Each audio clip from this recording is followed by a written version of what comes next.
Je tiens tout d'abord à saluer tous ceux qui sont avec nous ce matin ici, y compris ceux qui sont avec nous dans les réseaux sociaux.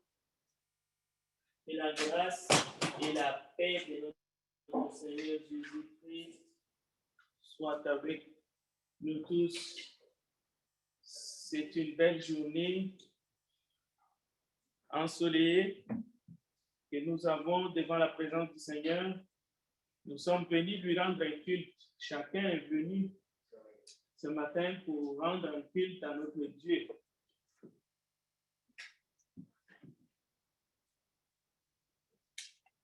Je veux tâcher d'essayer de terminer ce sujet que nous avons commencé depuis le mois.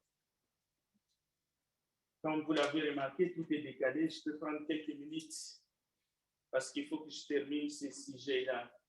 Je vous demande déjà votre patience et compréhension.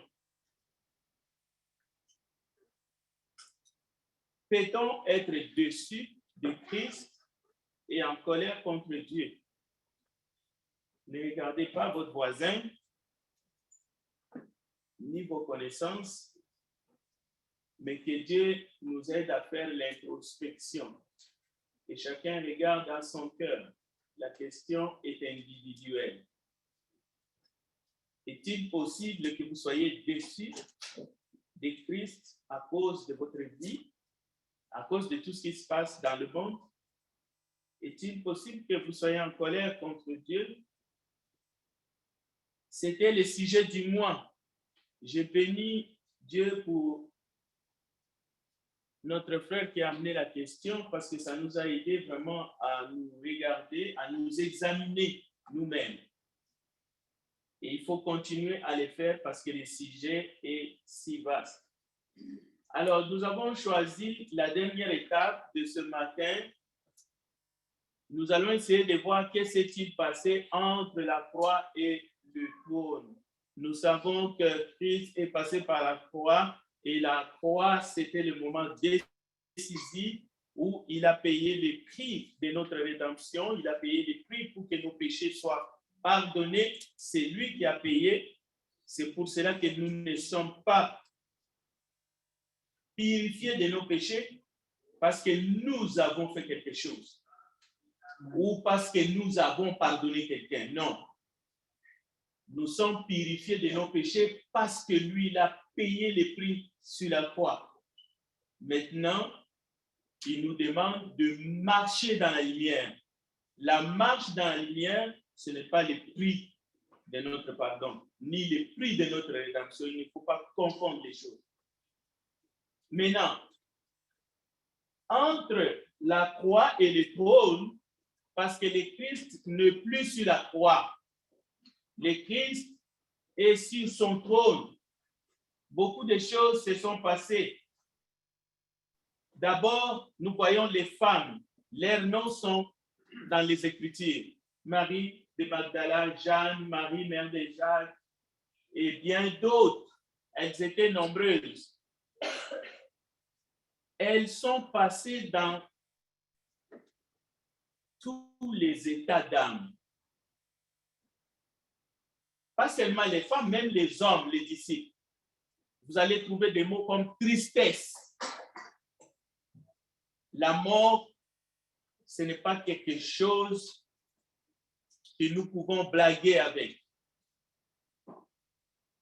Ils étaient avec lui, ils ont appris à les connaître, à l'aimer. Lorsqu'il les a quittés, ça a provoqué des troubles. Marie et les autres sont allés au tombeau. La Bible dit elles pleuraient. Cela veut dire qu'elles étaient dessus. Et d'ailleurs, ça va sortir dans la bouche des disciples, dans les textes que le frère Japanel a lu. Les disciples vont dire, nous croyons que c'est lui qui allait délivrer Israël. Cela veut dire qu'ils étaient dans une déception, mais la plus totale. Ils avaient peur. Il y a des mots comme frayeur. Oui, ils avaient peur parce qu'ils l'ont vu comment est-ce qu'il a été maltraité, torturé, jusqu'à être crucifié. Alors, tout cela bouillonnait dans leur tête. Ils se disaient, mais c'est qui va passer, qui sera le prochain, et ainsi de suite. Mais ils ont perdu leur espérance en quelque sorte. Malgré toutes les paroles que Jésus leur a dit, même Jésus leur avait dit qu'il serait ressuscité. Mais écoutez, le 3e jour après, lorsque Jésus est ressuscité, c'est là qu'ils vont retrouver de nouveau leur marque, leur force. Parce que Jésus va leur dire, c'est bien moi, je ne suis pas un esprit. Regardez mes mains, regardez mes pieds. Donc, entre la croix et le trône, il y a eu un moment de déception, moment de tristesse, moment d'angoisse et même de trouble. Jésus va leur dire, pourquoi vous êtes troublés? Alors, dans nos vies aussi, à cause de ce qui arrive dans la vie des uns et des autres, il se peut que nous soyons troublés. Les choses ne vont pas comme nous avions espéré. Nous avions connu des déceptions. Nous avons connu des pertes de personnes chères. Il y a eu la pandémie et il y a beaucoup de choses. Il y a des pertes d'emploi. Il y a des gens qui ont fait faillite et ainsi de suite. Les choses ne vont pas comme nous avions justement pensé. Nous sommes passés de la jeunesse à l'adolescence, de l'adolescence à l'âge adulte. Nous avions fait des plans, nous avions cru que nous allons construire peut-être des châteaux, mais aujourd'hui, tout coûte cher. Alors, il y a des gens qui ont perdu leur marque. Alors, il y en a qui sont déçus contre Dieu. Est-ce qu'il y en a qui sont en colère contre Dieu? Le texte est là devant nous. Nous voyons les 2 disciples. L'un s'appelait Cléopas. L'autre, c'est un disciple anonyme. Ils lui répondirent ce qui est arrivé au sujet de Jésus de Nazareth, qui était un prophète puissant en œuvre de son vivant lorsqu'il guérissait les malades. Devant Dieu en parole et devant tous les peuples. Mais écoutez, le verset 20, comment les principaux sacrificateurs et nos magistrats l'ont livré pour les faire condamner à mort et l'ont crucifié. C'était des religieux qui ont fait ça. Et aujourd'hui, il y a des religieux qui sont là pour torpiller les voies de Dieu. Il serait bien qu'ils se répandent. Mais nous dénonçons leurs œuvres. Comme Jésus l'a fait, il a parlé avec des termes stricts aux pharisiens et aux scribes. Matthieu chapitre 23, allez lire.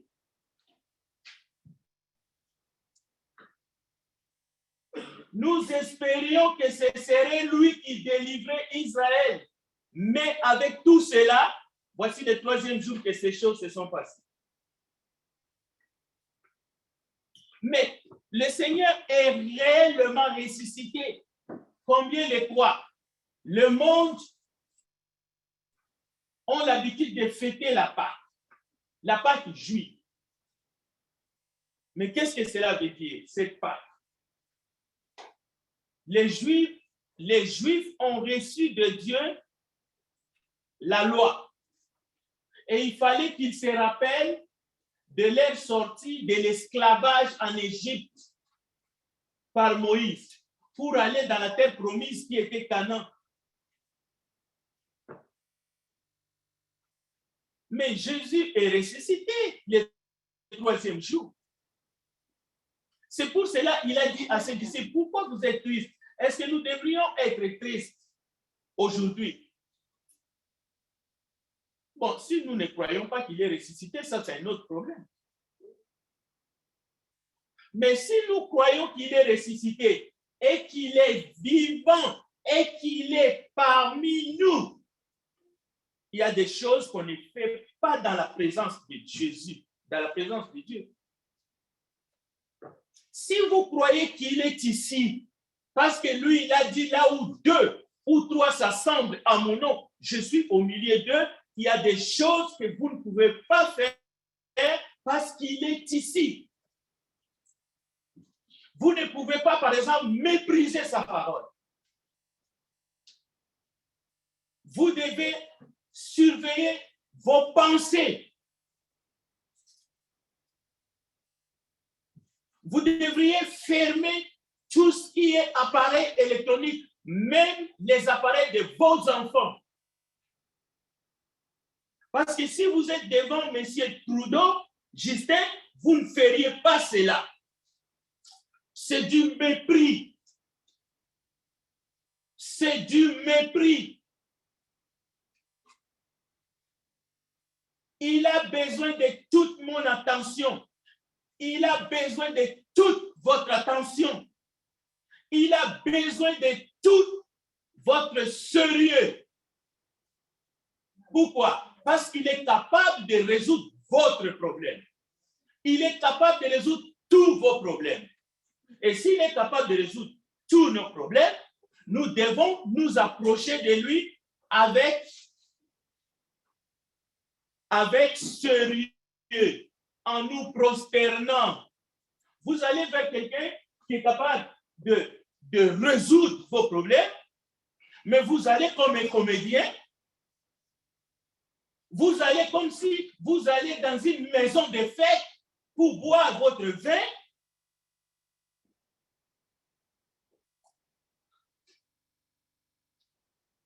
Certains sont en colère contre Dieu à cause des mauvaises expériences dans leur vie.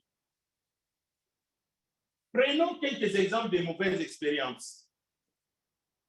Une prière non exaucée. J'ai prié depuis des années. D'autres, comme le frère a dit ici, sont en colère, ça bouillonne au fond d'eux à cause de l'hypocrisie de certains chrétiens. Parce qu'ils connaissent des chrétiens hypocrites. Le dimanche, ils sont dans l'église. Le samedi, ils sont dans des bars en train de danser et même de boire de hashish. À cause de ces chrétiens-là qui clochent de deux côtés, il y a des gens qui sont en colère.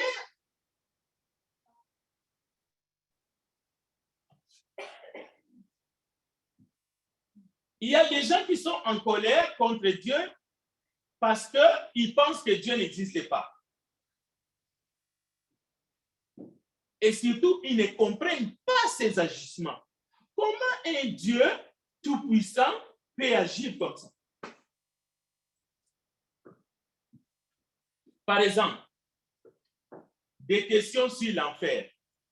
Savez-vous que juste des questions par rapport à l'enfer, ça fait que des gens sont emportés contre Dieu? Comment est-ce que lui qui peut imaginer de mettre en place un endroit appelé enfer? Un Dieu d'amour peut faire des choses comme ça. Mais cet endroit n'est même pas ouvert. Il n'y a personne en enfer au moment où on parle. Mais ça fait fâcher pareil. Et ça n'a pas été préparé pour toi et moi. Ça a été préparé pour le diable et pour ses anges. Ce qui nie, bien que c'est dans la parole, que Dieu a préparé un endroit qui va jeter Satan et ses démons. Au fait, ils prennent parti pour le diable. Ce sont des fils du diable, disons les choses claires, qui défendent leur père. Mais c'est la justice et la sainteté de Dieu qui fait que cet endroit doit être là, préparé pour les diables et ses démons. Mais les humains qui ont décidé de se ranger derrière les diables, qui signent des pactes avec tous les signes que vous savez, aujourd'hui l'église de Satan est connue, ça existe. Les gens, ils vont comme ils vont au marché. Ça existe. Mais il y a aussi d'autres sectes. Et si vous n'en parlez pas avec vos enfants, un jour vous allez vous réveiller, vos enfants vont fréquenter ces endroits, ces sectes-là, sataniques. Sous forme des ordres. Oui, les diables ne se présentent pas avec des cornes et une queue. C'est bien embelli, propre, plus propre qu'ici, avec des couleurs rouges et blancs. Il faut prêcher ces choses. Il faut dire aux gens de faire attention, parce que le diable est risé. On ne va pas prendre le diable et le cacher dans le placard. C'est la parole qui le met à nu.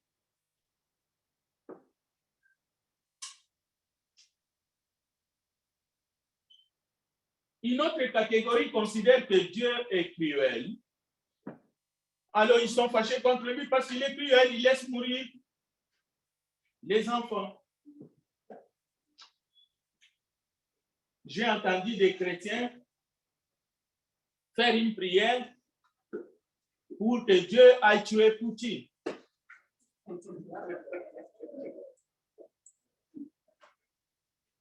Heureusement, mon père qui a prêché avant moi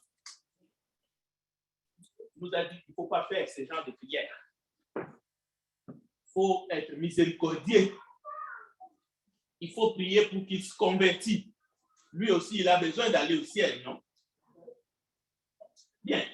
Mais nous avons la compassion pour ceux qui souffrent à cause d'une guerre injuste qu'on leur impose. Mais des deux côtés, il y a des morts et il y a des mères qui pleurent leurs enfants. Donc, la souffrance est partout. Et ce n'est pas seulement dans cette partie du monde. Il y a la guerre partout. En Haïti, en Afrique, partout, les gens meurent parce que les gens ont des armes partout. Prions pour que le monde soit de nouveau un endroit où nous pouvons prêcher la parole de Dieu, la parole d'amour. Écoutez, il y a des hommes dans ce monde qui ont des blessures du passé. Ces blessures sont si profondes qu'il leur est plus facile de nier l'existence de Dieu que d'admettre que Dieu existe. Et cela va jusqu'à détester. Les pires des athées dans le monde, ce sont ceux qui sont en colère contre Dieu et qui nient en même temps son existence. Or, laisser d'être en colère contre Dieu, ça prouve que vous croyez qu'il existe. Vous voyez comment les hommes sont dans notre monde d'aujourd'hui.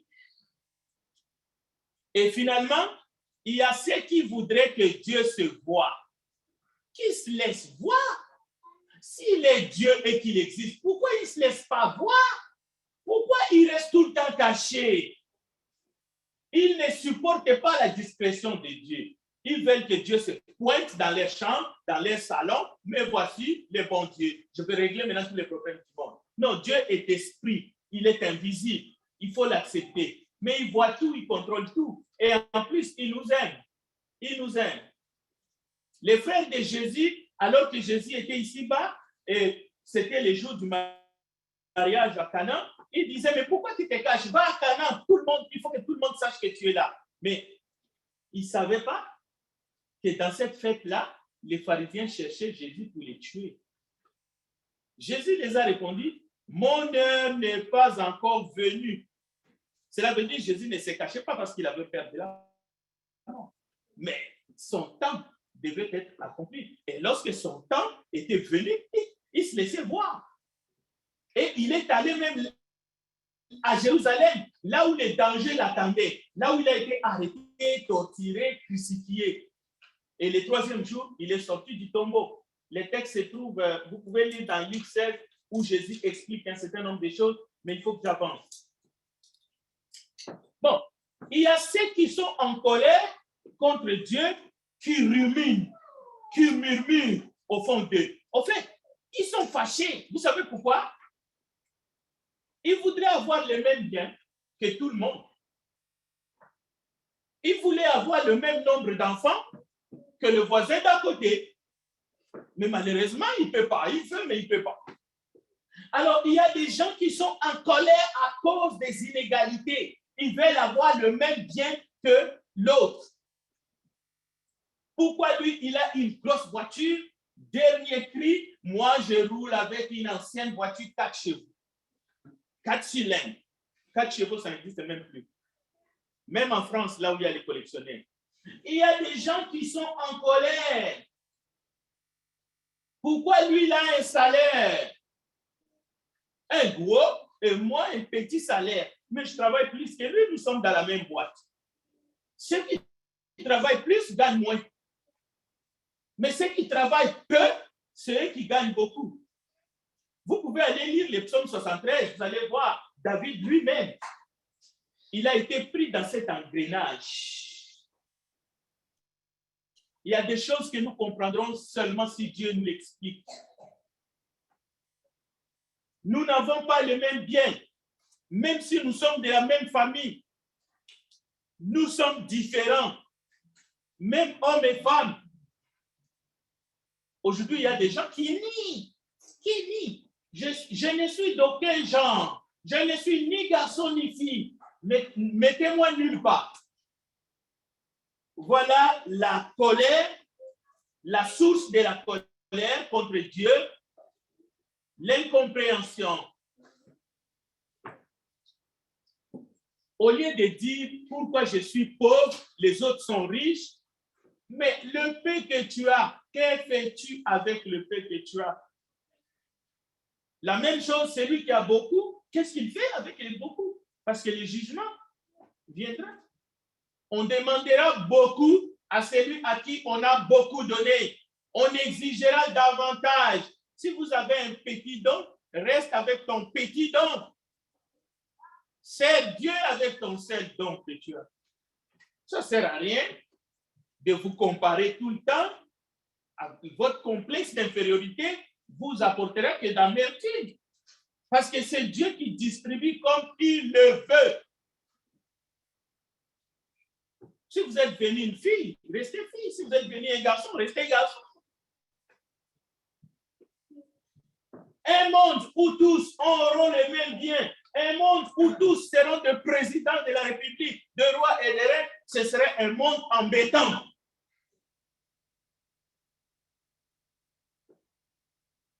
Même chez les démons, la République des démons, ce n'est pas pareil. Donc, il faut vivre dans le contentement. Chers frères et sœurs, nous devons vivre dans le contentement.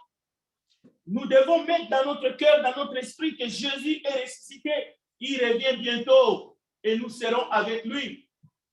Ce n'est pas parce que tu es celui que tu es moins homme, que tu es moins important. Non. Ce n'est pas parce que tu n'as pas tous les biens de ce monde que tu es moins homme ou moins femme.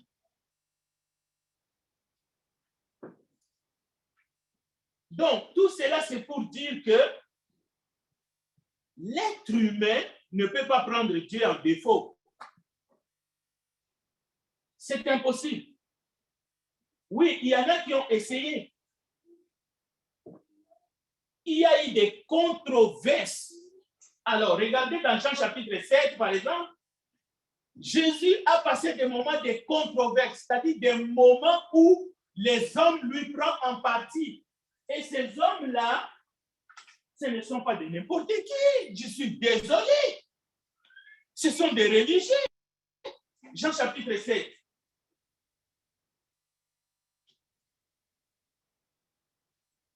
Quel était le comportement de Jésus?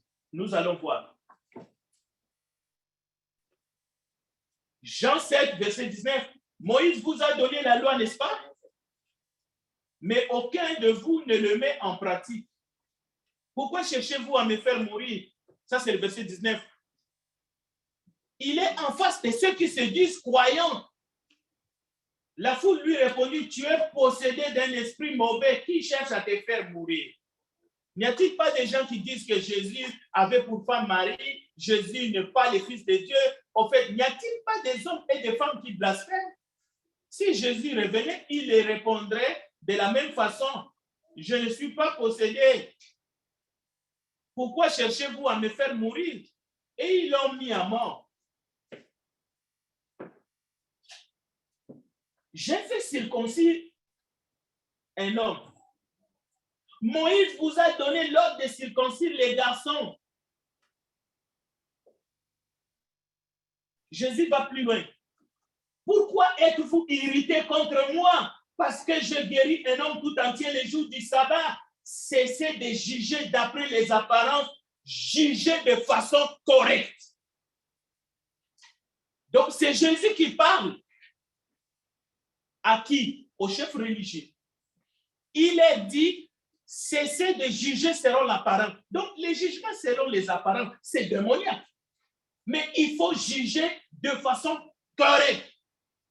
Jésus leur dit ça. Alors, c'est ça les controverses. Mais nous ne devons pas imiter ces gens. Regardez l'exemple de l'archange Michael. L'archange Michael, qui est un ange qui a combattu Satan là-haut.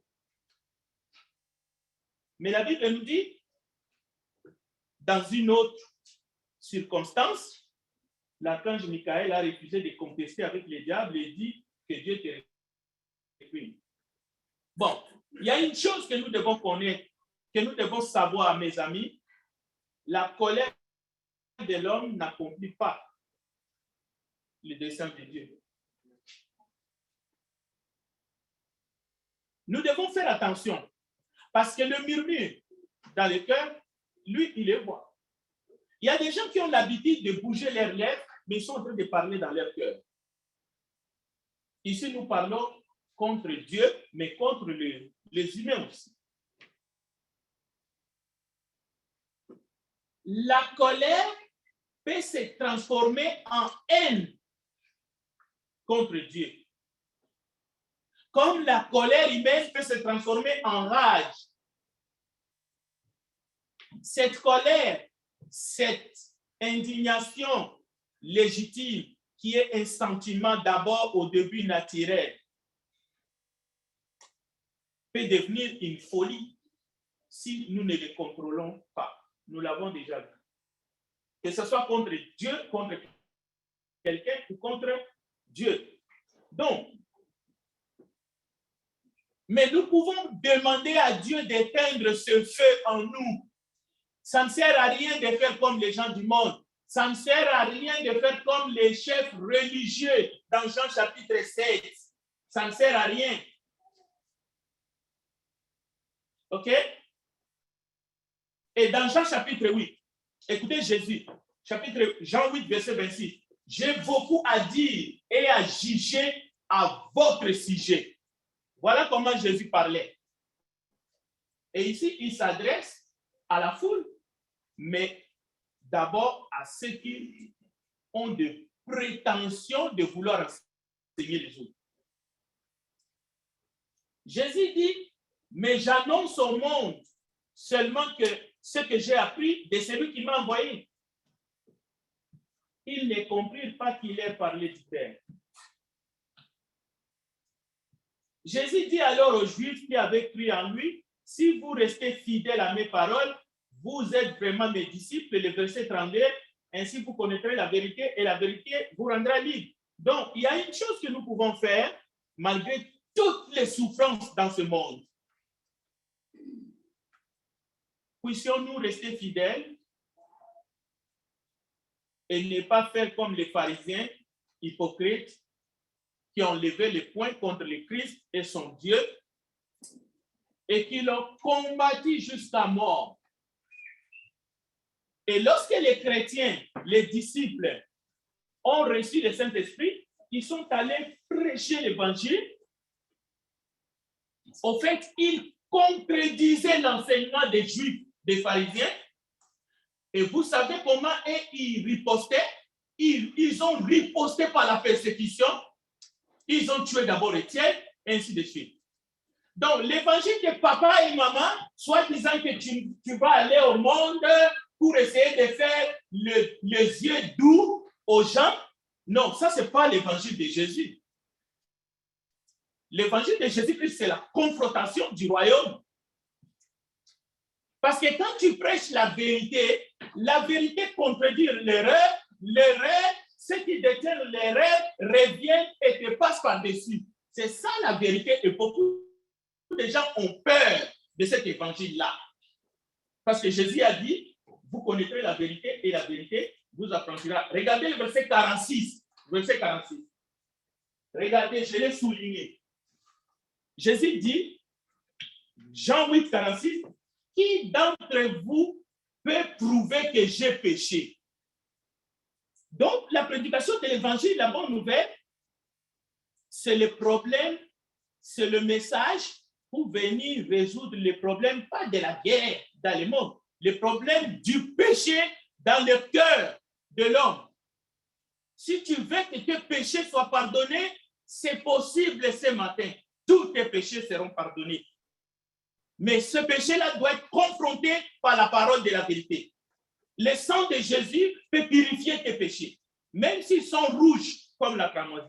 Mais c'est avec une parole de vérité.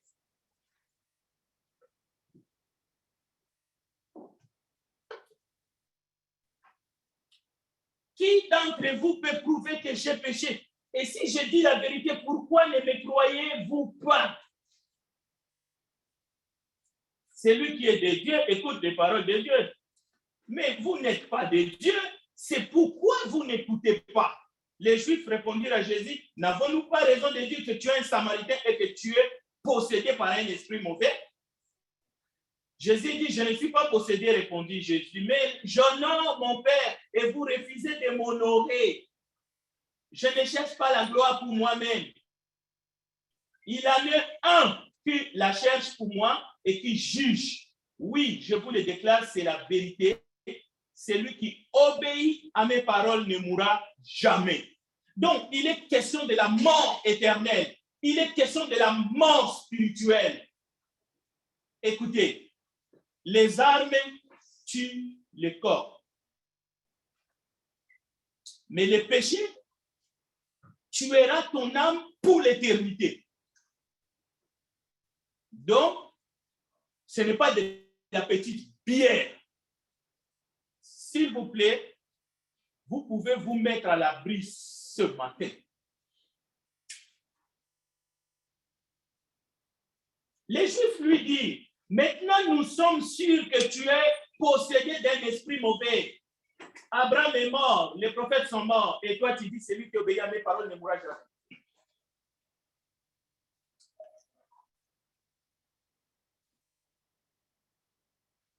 Encore une fois, j'ai presque terminé ces grands sujets pour cette fois-ci en mettant devant vous pas seulement les controverses de chefs religieux, de religieux contre Christ et son Dieu, contre la parole de Jésus-Christ que nous avons. Mais il y avait aussi la controverse des nations contre Dieu et son Christ, le Fils de Dieu. Il y a des nations tout entières qui contestent l'autorité de Christ, qui contestent que Jésus-Christ est le chemin qui nous mène au Père. Voilà pourquoi nous devons prêcher cet évangile jusqu'aux extrémités de la terre. Voilà pourquoi nous ne devrions pas, notre cœur ne devrait pas souffrir. Quoi qu'il arrive, nous ne devrions pas nous emporter contre Dieu, malgré tout ce qui nous est arrivé pendant notre existence ici-bas. Parce que lui, il nous a aimés au point de sacrifier son propre fils. Maintenant, nous devons obéir à son évangile. C'est-à-dire, Dieu nous appelle. Dieu dit, venez à moi, vous tous qui êtes chargés et fatigués, et je vous donnerai du repos. Mais en même temps, Dieu nous envoie un message clair. Nous faisons des erreurs. Et nous devons en subir des conséquences. Et si nous faisons des erreurs graves qui touchent la doctrine, l'évangile de Christ, les conséquences seront éternelles. Il y a des choses simples et faciles qu'on a fait des montagnes. Par exemple, prenons les différentes pollutions. Pollution de l'air, pollution des mers, pollution sur la terre. C'est l'œuvre de qui? C'est des humains, non? Mais voyez-vous, il y a de ces humains-là qui vont accuser Dieu lorsqu'il y a des catastrophes naturelles. Ils sont en train de dire, où est Dieu? Pourquoi est-ce qu'il n'a pas arrêté cet ouragan? La même chose, vous avez fait de mauvais choix. La pollution, la prolifération des armes bactériologiques, des armes chimiques, des armes nucléaires. La pollution dans les aliments que nous consommons qui nous donnent des cancers en cascade. Nous allons mourir. C'est juste une question de jours. Comptez le nombre de votre jour. Nous allons tous finir par nous pointer. Mais écoutez, après la mort, vient le jugement. Et il y a la résurrection, où chacun rendra compte à Dieu de la manière qu'il a vécu dans son corps. Mais n'attendez pas de rendre compte à Dieu parce que vous risquez d'être perdu pour l'éternité. C'est pour cela que l'évangile est prêché, pour que nous puissions nous juger chacun, que la parole puisse vous juger maintenant et que vous puissiez vous repentir et que vous puissiez changer de direction. Lisez 1 Corinthiens chapitre 11. Si la parole de Dieu te juge maintenant, si nous nous jugeons maintenant, ça y est. Vous pouvez changer de voie. Vous pouvez vous détourner de vos péchés. Ne prenez pas le repas du Seigneur sans vous juger vous-même. Mais comment est-ce que votre conscience sera illuminée, éclairée si la parole authentique n'est pas prêchée pour te permettre de faire ce qu'on appelle un examen de conscience?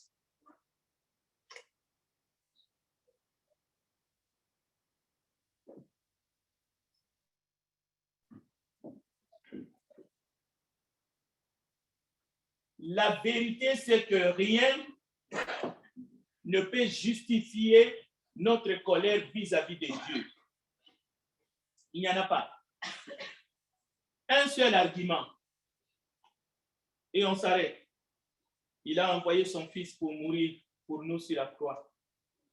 Nous sommes tous des coupables. Il n'y a pas de juste. Pas un seul. Personne ne lui a donné quoi que ce soit en avance ou qu'il lui réclame en retour. Personne. Il est Dieu. Quand nous sommes infidèles, lui, il demeure fidèle. Alors, souviens-toi de Dieu. Quel que soit ton témoignage, quel que soit ce que tu as subi d'injuste ou de souffrance, de calamité, quelle que soit ton infirmité, sache une chose, témoigne Dieu. Rends témoignage, mais ce n'est pas n'importe quel témoignage, c'est le témoignage que lui, il a livré son propre fils à la croix afin que nos péchés soient expiés. Voilà le témoignage qui tient bon dans tous les temps. Et nous devons les proclamer. Et nous devons les dire avec force avant qu'il ne soit trop tard, avant que chaque vie n'arrive à son terme et que nous puissions nous endormir pour attendre la résurrection. Mais il y a deux sortes de résurrection. Soit vous serez ressuscité pour vivre éternellement avec Dieu, ou alors vous serez ressuscité pour que vous soyez perdu pour l'éternité. Et cela, on ne le souhaite à personne. Que Dieu bénisse sa parole. Nous allons chanter les chants d'appel. Pendant que nous chantons ces chants, examinez-vous. Et si vous avez besoin de quoi que ce soit, nous sommes là pour vous aider afin que vous puissiez suivre celui qui est la lumière du monde. Le Seigneur Jésus, c'est lui qui a porté vos péchés sur la croix du Calvaire.